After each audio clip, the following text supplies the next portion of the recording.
뇌세포는 나이가 들면 줄어들기만 한다는 것은 잘못된 믿음입니다. 인간의 뇌는 100세까지도 성장할 수 있습니다.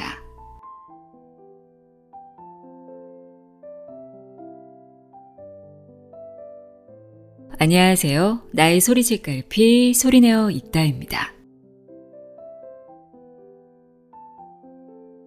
방금 내가 뭘 하려고 했더라?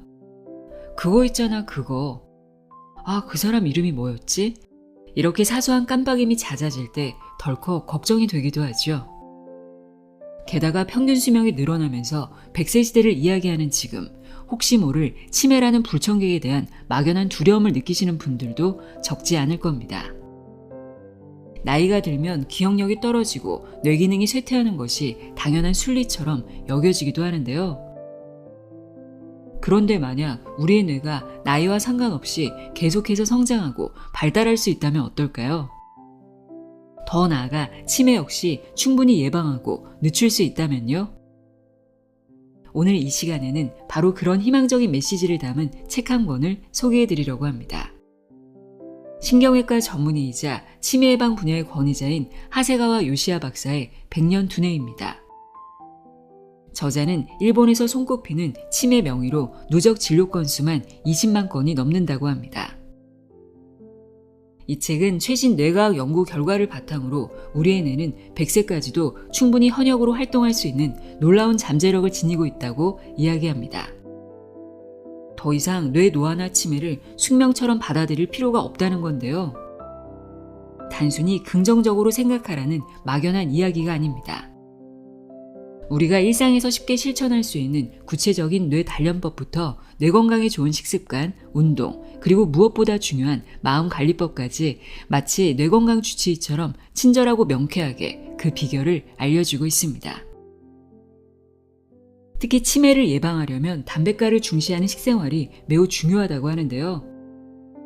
담뱃가는 체내에서 만들지 못하는 필수 아미노산이 얼마나 포함되어 있느냐를 나타내는 지수입니다.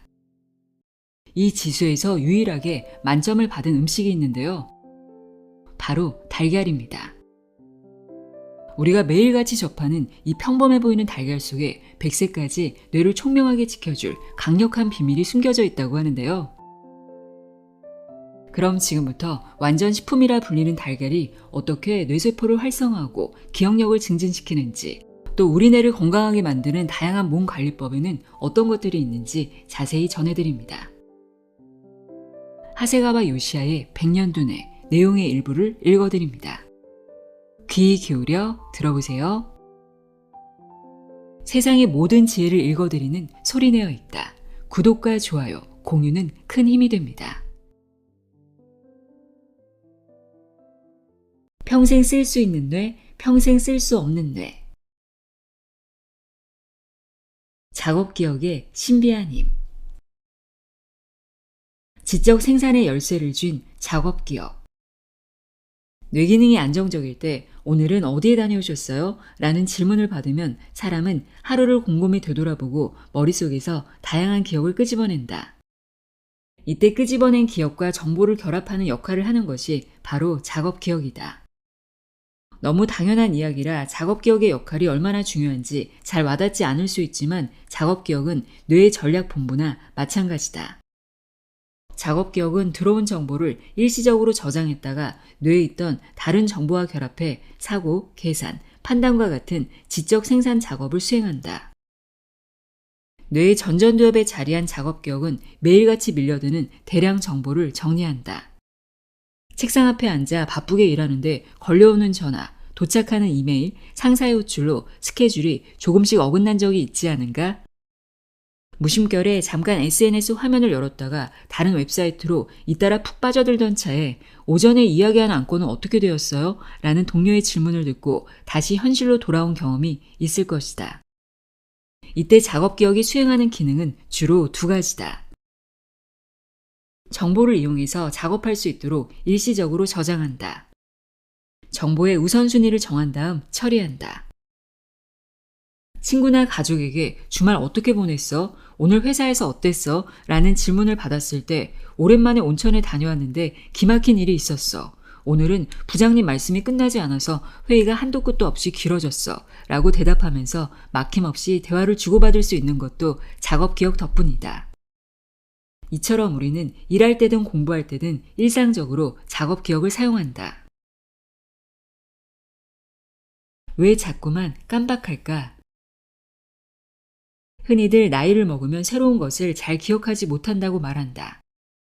하지만 임상 현장에서 꾸준히 뇌를 연구한 전문의의 입장에서 보면 나이가 들면 기억한 것을 잘 끄집어내지 못한다는 말이 더 적절해 보인다. 즉 작업 기억을 효율적으로 사용하지 못하고 뇌에 입력한 기억을 제대로 출력하지 못한다고 할 수 있다. 반대로 오랜 시간 쌓아온 경험, 지식, 기억을 제대로 끄집어낼 줄 아는 사람은 100년 두뇌를 갖추었다고 말할 수 있다. 작업 기억이 동시에 처리할 수 있는 정보는 고작해야 5개에서 7개 정도다. 게다가 작업 기억의 처리 능력은 노화가 진행될수록 약해지는데 50대에 들어서면 한창 때에 비해 30% 정도 저하한다.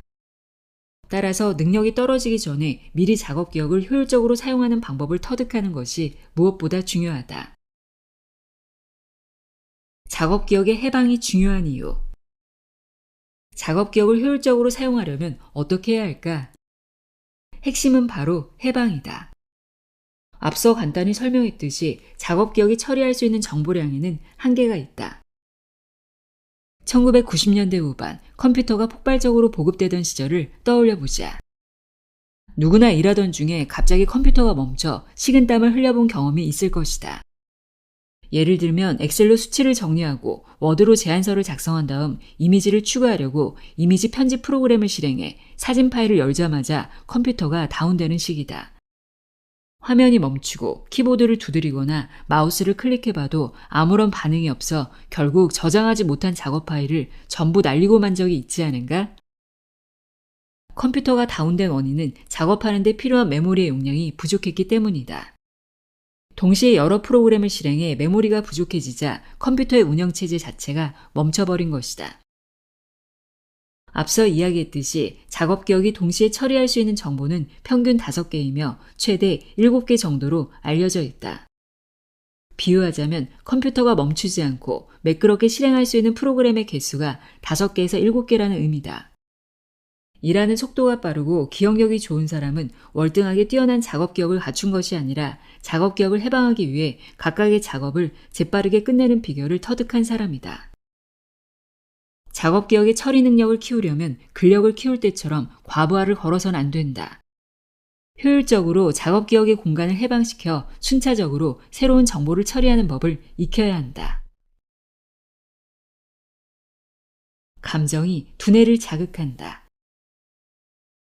단기 기억과 장기 기억을 중개하는 작업 기억. 작업 기억에 대해 강연을 하면 항상 이런 질문이 날아온다. 작업 기억, 단기 기억, 장기 기억은 어떻게 다른가요? 작업 기억과 단기 기억은 모두 정보를 일시적으로 저장한다는 점에서 보면 같다.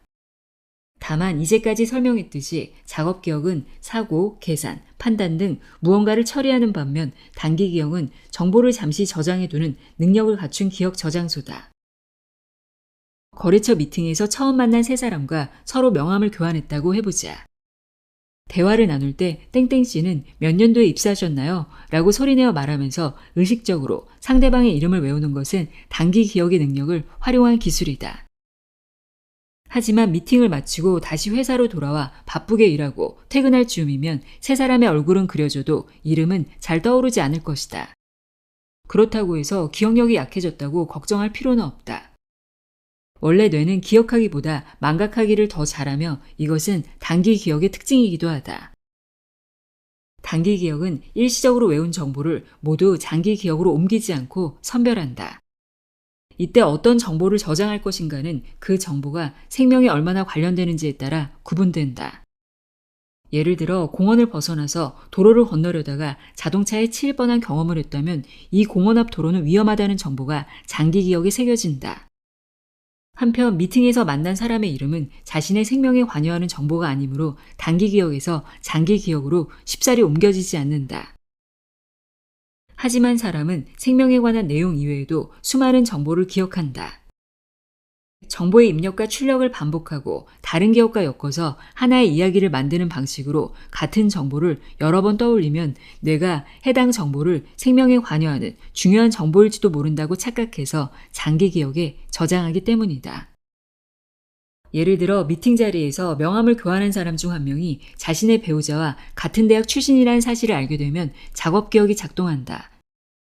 배우자를 떠올리며 땡땡씨는 어느 학부였나요? 라고 질문하고 집에 돌아가서 배우자에게 땡땡씨 이야기를 해야겠다고 마음먹으면 그에 대한 정보가 배우자의 정보와 연관되어 장기 기억에 저장된다. 이러한 과정을 거쳐 장기 기억이라는 창고에는 우리가 인생을 살면서 쌓은 방대한 기억이 수납된다. 그 안에는 어린 시절에 본 만화영화 주제가의 가사, 학창시절에 겪은 사건, 입사 직후 선배에게 들은 말, 그저께 글쓰기 모임에서 지은 시 등 수십 년 전부터 며칠 전에 겪은 일까지 차곡차곡 담긴다. 작업기억은 지금 이 순간에도 눈앞에서 벌어지는 일과 관련된 정보를 장기 기억에서 끄집어내 단기 기억과 결합해서 활용한다.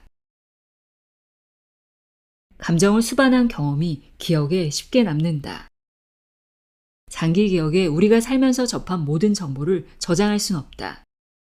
이때 장기 기억으로 가는 정보의 선별을 맡은 부위가 바로 해마다. 해마는 지금까지 살면서 얻은 방대한 정보를 되뇌피질의 장기 기억으로 축적할지 말지를 판단한다. 가령 어제 낮에 늘 가는 식당에서 먹은 점심 메뉴는 장기 기억에 보낼 필요가 없는 정보다. 하지만 같은 점심이라도 그 메뉴가 이전부터 가고 싶었던 식당에서 개점 시간 전부터 줄 서서 기다렸다가 마침내 먹은 맛있는 라면이라면 해마는 이를 전체 줄거리와 함께 장기 기억으로 보낸다. 이처럼 자신에게 일어난 사건에 관한 장기 기억을 일화 기억이라고 부른다. 해마가 정보를 장기 기억으로 보낼 때 편도액이 중요한 역할을 한다. 해마 가까이에 있는 편도액은 감정을 제어한다. 줄 서서 기다릴 때 힘들었던 기억, 드디어 라면을 먹을 수 있게 되었을 때 느낀 성취감, 라면이 기대 이상으로 맛있었을 때 느낀 기쁨은 편도액을 자극한다. 그리고 해마는 편도액을 자극하는 기억을 중요한 정보로 판단해 장기 기억이라는 창고로 보낸다. 장기 기억에는 일화 기억 외에도 사실에 관한 기억인 의미 기억, 행동에 관한 기억인 암묵적 기억이 있다. 그리고 작업 기억은 적시적소에 필요한 정보를 장기 기억에서 끄집어내는 보조 역할을 수행한다. 감정을 소리내어 말하면 뇌가 활성화된다. 감정이 편도액을 자극해야 기억에 남는다. 우리 집은 7년 전부터 한 달에 한 번씩 가족회의를 여는데 횟수로도 어느새 100회를 넘어섰다. 회의 주제는 최근 한 달 동안 나, 아내, 딸 3명에게 일어난 각자의 주요 사건과 요즘 하는 고민, 잘 해결되고 있는 일이다. 회의를 하다 고민이나 잘 풀리지 않은 일을 이야기할 때는 안 좋은 기억이 떠올라 기분이 나빠진다. 반대로 잘 풀리는 일은 생각만 해도 기분이 좋아져 모두 화기애애한 분위기 속에서 웃으며 대화를 나눈다. 편도액은 기분 좋은 감정과 나쁜 감정 모두의 반응에 해마와 작업 기억을 자극한다. 따라서 편도액을 자극하는 습관을 들이면 머릿속 네트워크가 확장된다. 나는 이것을 가족회의라는 형태로 실천하고 있지만 대화 상대는 가족이 아니라 마음 편히 만날 수 있는 친구, 전문 상담사, 심리훈련 전문가 등 누구라도 괜찮다. 자신의 감정을 되돌아볼 수 있는 자리를 마련해서 기쁜 일, 힘든 일 등을 상대에게 전하는 것이 중요하다. 감정을 소리내어 말하면 장기 기억에서 그에 해당하는 일화 기억이 밖으로 나왔다가 다시 저장된다. 그리고 작업 기억이 일련의 기억에 관한 여러 정보를 처리하는 과정에서 머릿속 신경세포의 네트워크는 더 활성화된다. 그 밖에 편도액을 자극하는 습관으로는 좋아하는 음악 듣기, 좋아하는 장르의 소설을 읽거나 영화 보기 등이 있다. 지금 나의 기억력은? 백배기칠로 작업 기억력을 점검하자. 뇌의 사령탑인 전전두엽, 기억의 중추인 해마, 감정을 제어하는 편도액은 백년 두뇌를 만드는데 중요한 역할을 맡고 있다. 그리고 작업 기억은 이들을 서로 연결해서 지적 생산을 수행한다. 나이가 들수록 깜빡하는 현상을 줄이려면 뇌를 발달시키고 작업 기억을 해방하는 훈련을 해야 한다. 일단 구체적인 트레이닝 방법을 설명하기 전에 치매 전문의가 매일 진료실에서 테스트하는 간단한 작업 기억력 점검법을 소개하려고 한다. 암산으로 뺄셈을 하는 간단한 방법으로 순차적 빼기라고 부르기도 한다. 바로 할 수 있으니 아래의 지시문을 따라 도전해보자. 1. 100에서 7을 빼자. 2. 뺀 숫자에서 다시 7을 빼자. 3. 이 과정을 5번 반복한다. 막힘없이 계산할 수 있었는가? 순차적 빼기는 단순히 계산 능력을 알아보려는 테스트는 아니다. 100에서 7을 빼고 남은 숫자인 93을 기억한 채로 다시 7을 뺄 수 있는지 없는지를 보면 작업 기억력이 어느 정도인지를 측정할 수 있다. 단, 중간에 피험자의 계산이 막혔을 때 93에서 7을 빼면 같은 식으로 도움을 주면 테스트하는 의미가 없다. 본래 환자의 작업 기억에 저장되어야 할 숫자 93을 의사가 제시하면 단순한 계산 문제가 되어버리기 때문이다. 치매 환자는 초기 단계라도 지적 생산을 책임지는 작업 기억의 기능이 약해진 상태여서 순차적 빼기를 5번까지 성공하는 경우는 드물다. 보통 93까지는 별 문제 없이 도달하지만 93을 기억한 상태에서 다음 뺄셈으로 넘어가는 작업을 원활하게 해내지 못한다. 심지어 빼야 하는 숫자가 7이라는 사실을 도중에 잊어버리기도 한다. 간혹 치매가 어느 정도 진행되었는데도 순차적 빼기를 막힘없이 해내는 환자도 있다. 보통 주산을 배웠거나 회사에서 격리 업무를 오래 한 경우가 많았다. 일할 때 뇌를 사용하던 오랜 방식이나 습관이 치매를 예방하고 작업 기억력의 저하를 막았기 때문이다. 100년 두뇌를 만드는 몸 관리법. 뇌를 젊게 하는 단백질의 힘. 식단에 달걀을 추가하자. 100년 두뇌를 위한 식습관 개선 방법의 주역은 달걀이다. 평소에 먹는 식단에 조금 더 적극적으로 달걀을 추가하자. 아침에 달걀 프라이를 1개만 먹었다면 2개로 늘리자. 달걀을 추가한 식단이 치매를 막아주기 때문이다. 하루에 달걀을 여러 개 먹는 식단이 내키지 않는 사람도 있을 수 있다. 사실 달걀은 오랫동안 콜레스테롤이 높은 식품의 대표격으로 많이 먹으면 안 좋다는 인식 탓에 골칫덩이 취급을 받아왔다. 40대 이상이라면 실제로 건강을 생각해서 달걀은 하루에 1개만 먹자와 비슷한 이야기를 들어본 적이 있을 것이다. 콜레스테롤 함량이 높은 식품이 혈중 콜레스테롤 수치를 높여 혈관성 질환을 일으킬 수 있다고 여겨왔기 때문이다. 하지만 최근 연구 결과 콜레스테롤 섭취량과 혈중 콜레스테롤 수치의 인과관계를 증명하는 임상 자료가 없다는 사실이 밝혀졌다. 세계적으로도 식품의 콜레스테롤 제한을 없애는 방향으로 권장량을 변경하는 추세다. 달걀이 치매 예방에 도움이 되는 이유는 2가지다. 고단백질에다 담백가도 만점인 식품이기 때문이다. 우리의 몸, 특히 혈관과 근육은 단백질로 이루어져 있다. 단백질은 20종의 아미노산으로 구성되어 있다. 그리고 건강한 몸을 유지하려면 아미노산이 풍부한 단백질이 필요하다. 나이가 들면 밥, 된장국, 절임 반찬, 채소조림 등 소박한 음식 위주로 식생활을 꾸리는 경향이 있다. 저칼로리라서 건강에 좋다는 인식도 한몫했을 것이다. 하지만 이러한 식단에는 건강한 몸을 유지하는 데 필요한 단백질이 턱없이 부족하다. 실제로 건강하고 활기 넘치는 어르신에게 좋아하는 음식을 물으면 대부분 고기나 생선을 꼽는다. 심지어 100세 이상을 대상으로 식단을 조사했더니 매일 고기, 생선, 우유, 달걀 등을 섭취하고 있었다. 그들이 젊음을 유지하는 이유는 평소에 질 좋은 단백질을 섭취하기 때문이다. 참고로 두부와 청국장 같은 콩으로 만든 제품도 질 좋은 단백질을 함유하고 있지만 이와 같은 식물성 단백질에는 몇 가지 필수 아미노산이 빠져 있다. 필수 아미노산이란 단백질을 구성하는 20종류의 아미노산 중 체내에서 생성되지 않으므로 반드시 식품으로 섭취해야 하는 9종류의 아미노산을 일컫는다. 달걀은 필수 아미노산이 얼마나 포함되어 있느냐를 나타내는 담백가라는 지표에서 유일하게 만점을 받았다.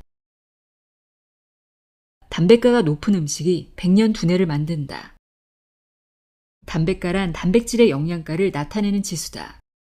체내에서 만들지 못하는 9종류의 필수 아미노산이 균형 있게 포함되었는지를 따져서 결정한다. 필수 아미노산 중 하나라도 부족하면 전체 지수는 낮아진다. 달걀은 필수 아미노산을 골고루 갖춘 이상적인 식품이다. 따라서 달걀에 단백과 백을 부여하면 그것을 기준으로 다른 식품에 함유된 단백질의 질을 평가할 수 있다. 단백과 지수표를 보면 100g을 기준으로 달걀 100, 꽁치 96, 돼지고기 90, 닭고기 87, 소고기 80, 우유 74, 연어 66, 콩 56, 낫또 55, 감자 48이다. 달걀은 다른 동물성 식품과 비교해도 단백가가 높고 영양가도 매우 풍부한 식품이다. 게다가 달걀은 고기나 생선보다 조리법도 간단하므로 손쉽게 먹을 수 있다. 중노년이 되면 채소 중심의 소박한 식사가 건강에 좋다는 기존의 상식은 버리고 단백가를 중시한 식단을 짜야 한다. 활력 있는 삶에는 다양한 영양소가 필요하다. 특히 나이가 들수록 근육량은 줄어들기 때문에 젊었을 때 이상으로 균형 있는 영양소의 섭취를 중시해야 한다. 달걀에는 필수 아미노산 이외에도 치매 예방에 효과적이라고 알려진 불포화 지방산에 해당하는 DHA, 알파-리놀렌산이 들어있다. 게다가 달걀은 삶아도 영양소가 파괴되지 않는다. 그러니 오늘부터 당장 식단에 달걀을 추가하자. 치아가 건강해야 뇌도 건강하다. 치주병이 있는 사람은 치매에 걸릴 위험이 높다. 식사할 때 반드시 움직이는 곳, 소화를 돕기 위해 음식을 씹는 곳은 어디일까? 입이다. 입은 언어를 통한 의사 표현뿐 아니라 살기 위해 꼭 필요한 음식물의 섭취를 지원하는 신체 기관이다. 그리고 입안을 청결한 상태로 유지하면 치매 예방에 효과적이라는 사실이 밝혀졌다. 치주병이라는 말을 들으면 치약 광고가 떠오르고 어찌되었든 치과에서 다루는 분야라고 생각하기 쉽다. 그러나 최근에는 치주병이 당뇨병, 동맥경화, 흡인성 폐렴, 저출생 체중화 등에 영향을 미친다는 연구 결과가 보고되어 치주병과 전신질환의 관련성이 주목받고 있다. 입안에는 원래 100억 개의 세균이 존재한다. 이것은 항문 주변에 있는 세균보다 많은 숫자다. 양치질을 자주 하지 않고 양치질을 해도 깨끗이 닦아내지 못하는 등 구강의 청결 상태가 나쁜 사람에게는 1조 개가 넘는 세균이 발견되기도 한다. 치주병은 이러한 세균 중 치태, 플라크에 사는 치주병원성 세균을 일으키는 만성 감염증이다. 구강 청결 습관이 발병과 진행을 크게 좌우하므로 치주병은 생활습관병으로 분류한다. 치주병 증세가 악화되면 입안의 모세혈관에 있는 세균이 온몸으로 퍼져 혈관 내 염증과 동맥경화를 일으킨다. 이런 이유로 치주병이 있는 사람은 뇌경색이나 심근경색에 걸릴 확률이 건강한 사람보다 3배나 높다. 그동안의 의사들도 당뇨병 환자는 치주병 같은 염증 질환이 잘 생긴다고 간주해왔다. 하지만 최근 연구에서 오히려 반대라는 사실이 밝혀졌다. 당뇨병 환자가 치주병에 잘 걸리는 것이 아니라 치주병을 앓는 사람이 당뇨병에 걸릴 확률이 높다. 원인은 염증성 시토카인이라는 물질인데 이는 치주병 증상 중 하나인 잇몸 염증 때문에 생긴다. 염증성 시토카인이 입안의 모세혈관을 타고 혈액으로 침투하면 인슐린의 작용을 방해해 당뇨병을 일으킨다. 그리고 앞서 언급했듯 이 당뇨병은 알츠하이머병과 혈관성 치매의 원인이기도 하다. 즉 치주병은 당뇨병을 일으키므로 그런 의미에서 치매의 원인이라고 할 수 있다. 잘 씹어야 뇌의 혈류량이 늘어난다. 백년 두뇌를 만드는 가장 쉬운 방법은 잘 씹는 것이다. 일본 턱관절 교합 학회의 연구에 따르면 우리 몸은 음식을 한번 씹을 때마다 뇌로 혈액을 3.5ml씩 보낸다. 우선 씹는 행위가 뇌의 혈액순환을 촉진하는 이유를 살펴보자. 치아에는 쿠션 역할을 하는 치근막이라는 기관이 있다. 무언가를 씹으면 치근막은 30미크로 내려앉는다. 이때 치근막에 있는 혈관이 압력을 받아 눌리면서 펌프처럼 혈액을 뇌로 내보낸다. 씹는 횟수를 늘리면 혈류량이 늘어나므로 뇌에 필요한 영양분이 골고루 퍼진다. 따라서 하루 3끼밥을 꼭꼭 씹어먹는 습관 자체가 뇌에 긍정적인 영향을 미친다. 현대인이 음식물을 씹는 평균 횟수는 과거에 비해 확 줄었다. 오늘날 한 끼당 씹는 횟수는 약 600회다. 시대를 거슬러 올라가 보면 에도 시대에는 한 끼당 약 1,000회, 가마쿠라 시대에는 약 3,000회, 야오이 시대에는 약 4,000회나 씹었다고 한다. 이에 비하면 오늘날 우리는 전례 없을 정도로 적게 씹는 일상을 보내고 있는 셈이다. 씹는 횟수가 대폭 줄어든 이유는 명확하다. 옛날보다 음식이 몹시 부드럽고 먹기 편해졌기 때문이다. 씹는 횟수의 감소는 뇌 혈류량의 감소를 의미한다. 충분히 씹지 않으면 어떤 일이 생길까? 일본 도호쿠 대학교 의학부와 치의학부의 공동 연구에 따르면 건강한 고령자의 남은 치아 수는 평균 15개인 것에 반해 치매를 앓는 고령자의 남은 치아는 9개 정도였다고 한다. 즉 치아가 적어서 충분히 씹지 못하면 씹는 횟수도 줄고 그만큼 치매에 걸릴 위험도 커진다.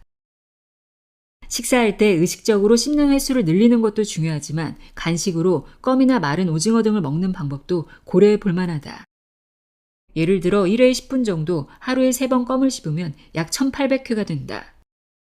한 끼당 씹는 횟수가 약 600회로 알려져 있으므로 1800회면 3끼분에 해당한다. 하루 3끼에 1800회를 더하면 평균치의 4배 가까이 씹는다는 계산이 나온다. 씹는 횟수를 늘리면 당연히 그만큼 뇌의 혈류량이 늘어난다. 씹을 때는 입 주변에 입둘레근을 쓰는데 이렇게 얼굴 근육을 움직이는 것 또한 뇌에 자극을 준다. 특히 작업 기억의 중추인 전전두엽과 장기 기억을 선별하는 해마에 영향을 미치므로 뇌 전체의 네트워크가 확장된다.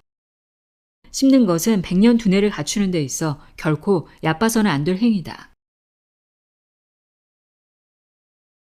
당신의 뇌는 지금 이 순간에도 늙고 있다. 찬 음료가 치매를 유발한다. 자극적인 음식과 포만감을 바라는 이유는 스트레스 때문. 카페에서 찬 음료를 주문하고 회식 때 고깃집에서 차가운 맥주를 곁들이고 끼니마다 배부를 때까지 먹고 자극적인 맛의 간식을 좋아하는 사람이 백년 두뇌를 가질 수 없는 이유는 무엇일까? 바로 이러한 선택 하나하나가 교감신경이 우위에 있다는 사실을 보여주기 때문이다. 포만감과 자극적인 맛을 원하는 행동은 스트레스를 받아 교감신경이 흥분했다는 증거다. 즉, 흥분을 가라앉혀 부교감신경을 우위에 두려는 신체의 방어 반응이다. 평소에 아이스커피나 맥주 같은 찬 음료를 선호한다면 스트레스를 많이 받고 있는지 체크해보자. 교감신경이 활성화된 상태가 지속되면 심신의 과부하가 걸린다. 교감신경이 흥분하면 심장 박동이 빨라지고 온몸의 근육이 긴장하며 혈관이 수축한다. 이는 고혈압, 당뇨병, 고지혈증 같은 생활습관병을 초래해 혈관성 질환에 걸릴 위험이 높은 사람을 더 큰 위험에 빠뜨린다.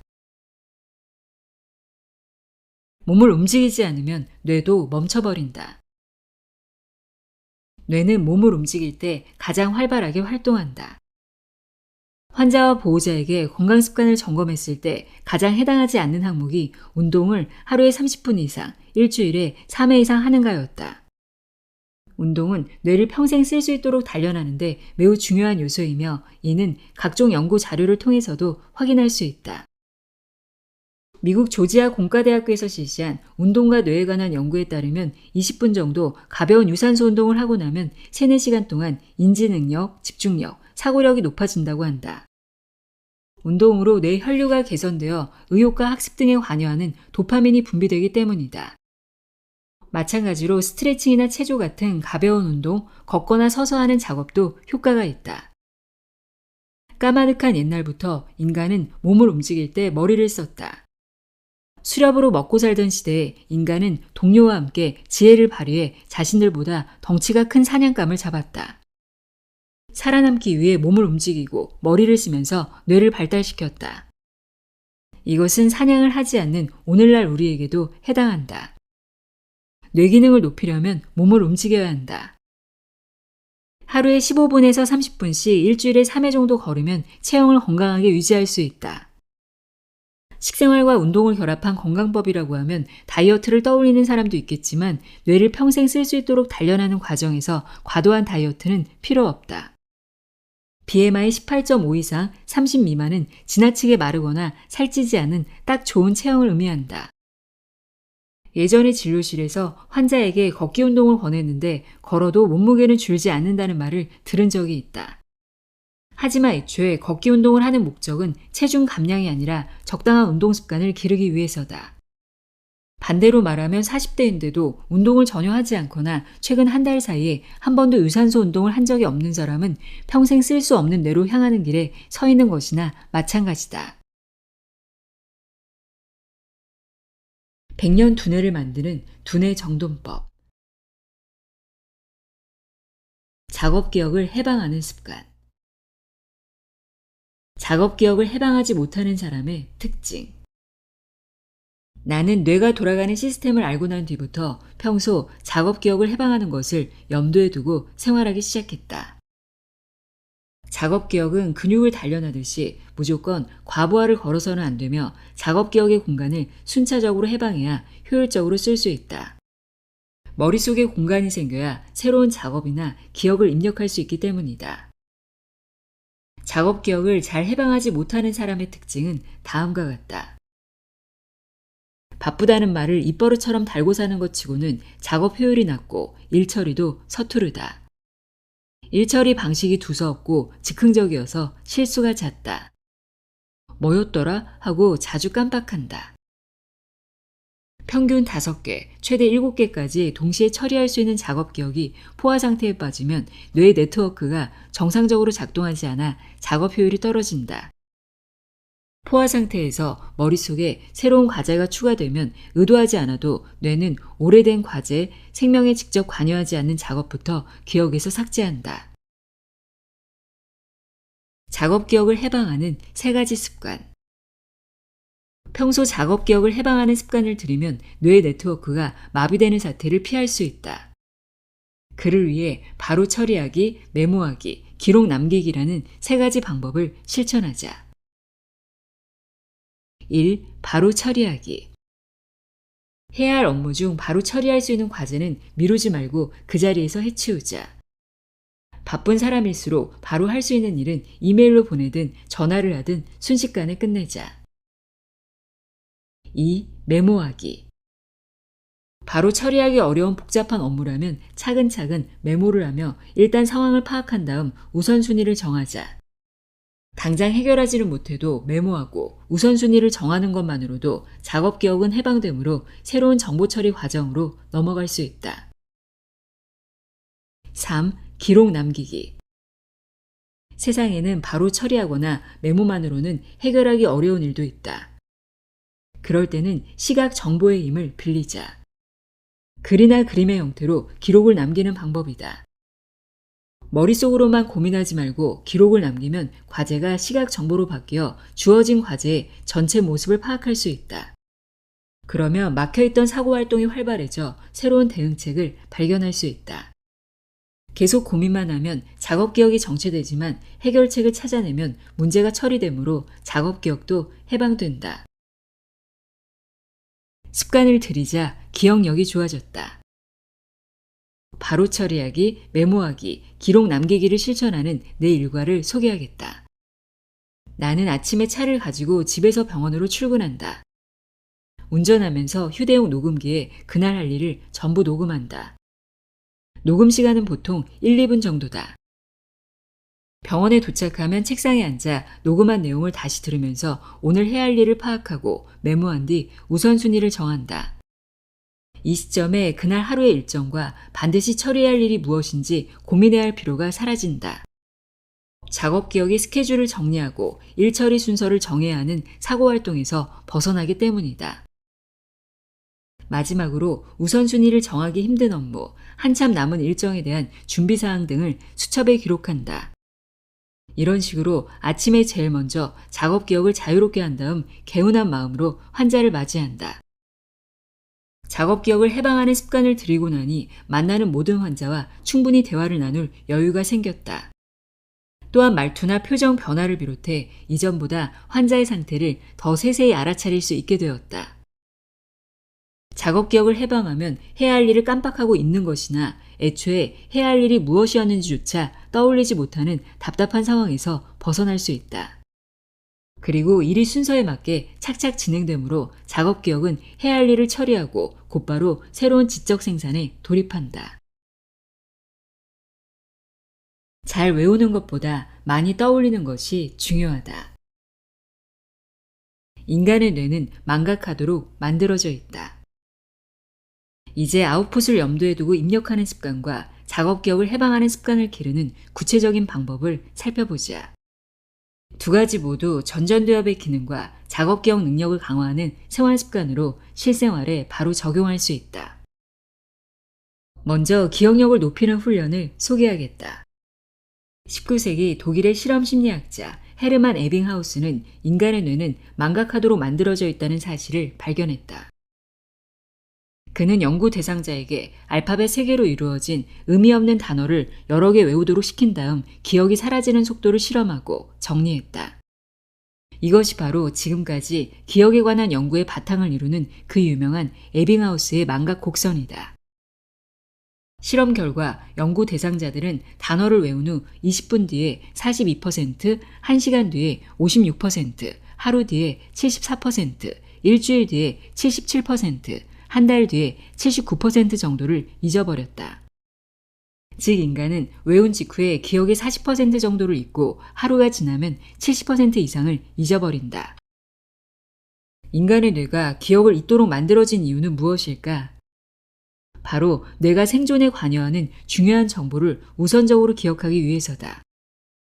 에빙하우스가 실험에서 던져준 무의미한 문자의 나열, 번화가에서 스쳐 지나간 사람들의 얼굴, 매일 나누는 잡담, 스마트폰으로 본 뉴스 같은 것들을 계속 기억에 남겨둔다면 우리는 녹초가 되고 말 것이다.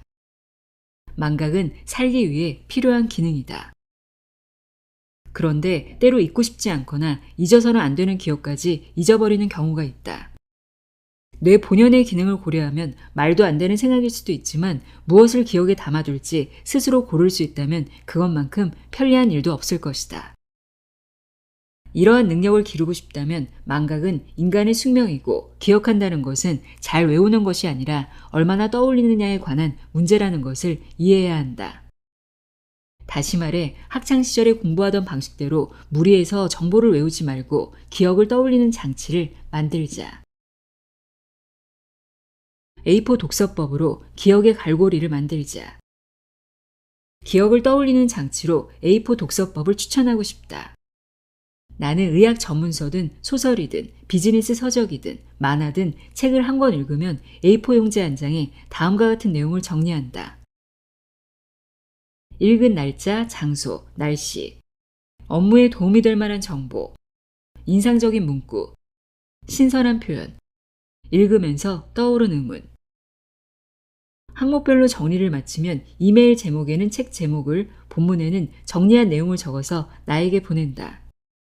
이메일에 책을 읽고 정리한 내용을 저장해두면 키워드 검색 기능을 이용해 필요할 때 바로 참고할 수 있다. 항목별로 정리하는 방식은 독해력과 문맥을 파악하는 능력을 기르는데 도움이 된다. 오사카 대학의 오사카 마리코 교수는 연구를 통해 작업기억 능력이 뛰어난 학생은 독해력도 뛰어나다는 사실을 발견했다. 독서 후에 책 내용을 항목별로 정리하면 작업기억을 해방하는 데에도 도움이 되기 때문이다. A4 독서법을 실천하면 기억의 갈고리가 만들어져 읽은 책의 내용을 쉽게 떠올릴 수 있다. 아웃풋을 전제로 머릿속에 정보를 입력하는 방식에 익숙해지기 때문이다. 꾸준히 실천한다면 책을 읽는 즐거움뿐만 아니라 A4 한 장에 내용을 정리하는 즐거움을 느끼기 위해 책을 읽게 될 것이다. 치매를 치료하는 일기 쓰기의 힘. 일기를 쓰면서 기억을 정리하자. 나는 병원에 소속된 의사로 근무하다가 따로 병원을 개업해서 독립한 2000년부터 하루도 쉬지 않고 일기를 썼다. 한 권에 5년분을 기록할 수 있는 5년 일기장을 지금 4권째 쓰고 있다. 하루에 쓰는 일기의 분량은 5줄 정도인데 그것만으로도 편도액은 자극을 받으므로 실제로 기억력이 좋아졌다는 느낌이 든다. 일기 쓰기는 치매 치료 요법 중 하나인 회상요법과도 비슷해서 기억을 정리하고 행동을 변화시키는데 큰 효과를 발휘한다. 일기 쓰기의 주요 효과는 다음 4가지다. 1. 하루를 되돌아보면 뇌의 작동 원리를 깨달을 수 있다. 자기 전 하루를 되돌아보면 의외로 잘 생각나지 않는다. 그렇다면 아침에 눈을 뜨고 일어난 시점으로 기억을 되돌려보자. 출근해서 일하고 사람을 만나고 장소를 이동해서 무엇을 했는지 등 시간 순서를 따라가면 신기하게도 기억이 하나하나 떠오른다.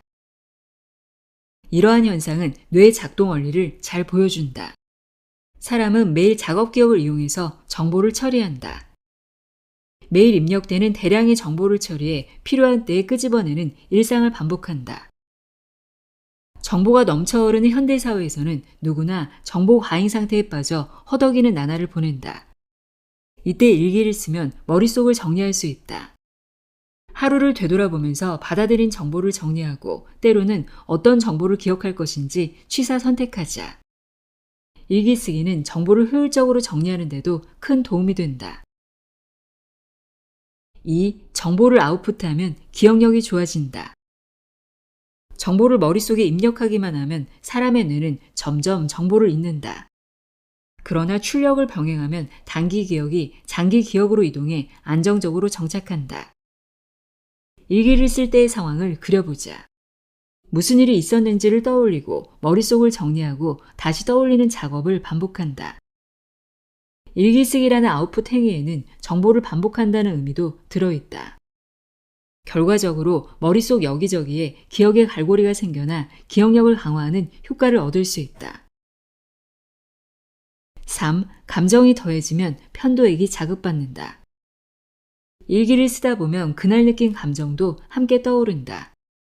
즉, 기억에 다시 한번 감정이 더해진다. 과거에 있었던 일을 떠올릴 때도 즐겁다, 슬프다, 괴롭다 등 감정이 추가된 경험을 훨씬 잘 기억해낼 수 있다. 감정에 관여하는 편도액이 자극을 받아 해당 경험이 더 잘 기억되기 때문이다. 4. 5년 일기장에 기록을 남기면 행동 패턴을 알 수 있다. 사람을 1년 단위로 살펴보면 신기하게도 매년 같은 시기에 비슷한 일을 하고 비슷한 감정 변화를 겪는다. 우리 병원에도 1년에 한 번 정도 진료를 받으러 오는 환자 중에 매년 똑같은 날에 병원을 찾는 사람이 있었다. 하지만 당사자는 놀라울 정도로 그 사실을 알아차리지 못했다. 작년에도 똑같은 날 같은 이유로 내원하셨나요? 내가 진료 기록을 보고 말하자 환자는 깜짝 놀란다. 몸 상태의 변화뿐 아니라 말과 행동도 마찬가지로 특정한 주기를 반복한다.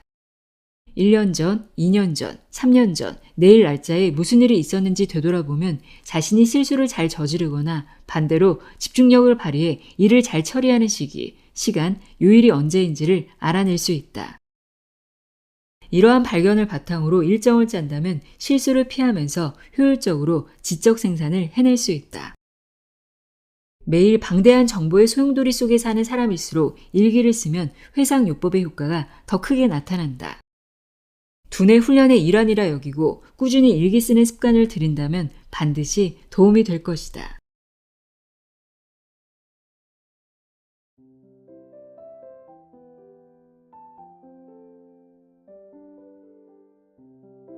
백년 두뇌 읽어드렸습니다. 더 이상 나이 탓하며 뇌 건강을 방치하면 안 되겠죠? 우리의 뇌는 우리가 생각하는 것보다 훨씬 더 놀라운 잠재력을 가지고 있습니다. 그 가능성을 믿고 오늘부터 꾸준히 100년 두뇌를 위한 노력을 시작해보는 건 어떨까요? 오늘도 함께 해주셔서 고맙습니다.